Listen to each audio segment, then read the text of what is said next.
One big problem with most change methodologies is that they get communication all wrong. The conventional approach built into most projects is based on the idea that change resistance is largely driven by an individual's lack of knowledge or negative psychological or emotional response to something new. The logic behind this approach is that if we just give people enough information about the benefits of this new thing, then it will calm their nerves, improve their faulty mindset, and resistance will magically melt away. This bad approach turns change management into an advertising campaign that tries to sell people on the benefits of the new solution.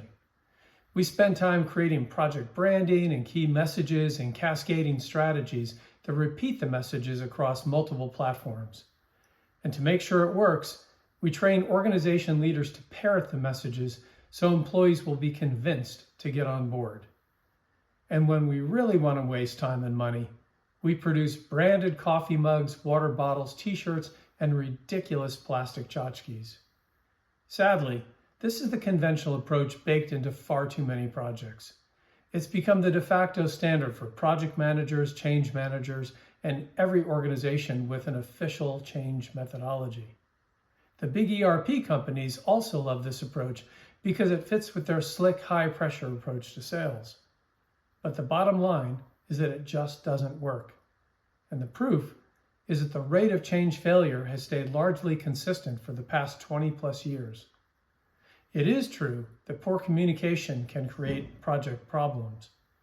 But if your change management emphasizes communication as the primary tool to build commitment, then you're going to be disappointed. Communication that's largely designed to sell or push a message not only doesn't work, it often has the opposite effect. It creates resistance. And here's why. Resistance is most often not the result of lack of knowledge or a poor mindset, or even simply because of genetic programming. People push back because of real problems they see in their operations and the project that are not heard or that get cast aside. They might think we're solving the wrong problems or that the change won't solve the problems they deal with every day. In other words, they may believe that the solution is incomplete, or worse yet, the wrong solution. Or they may not believe leadership is actually committed to the change, that it may be yet another flavor of the month that a leader won't support over the long term. And even if they buy into the solution, they may have real concerns the organization won't be able to make it work.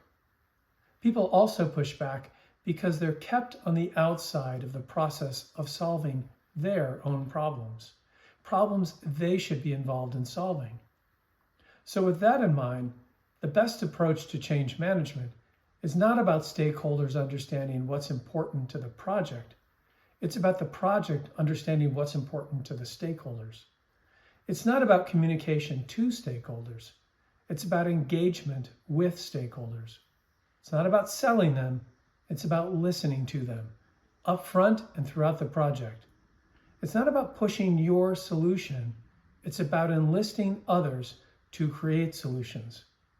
If you want to take action that will actually lead to better project outcomes, swap your communication strategy for an engagement strategy. Because when you make a project everybody's project, they'll be much more committed to creating success.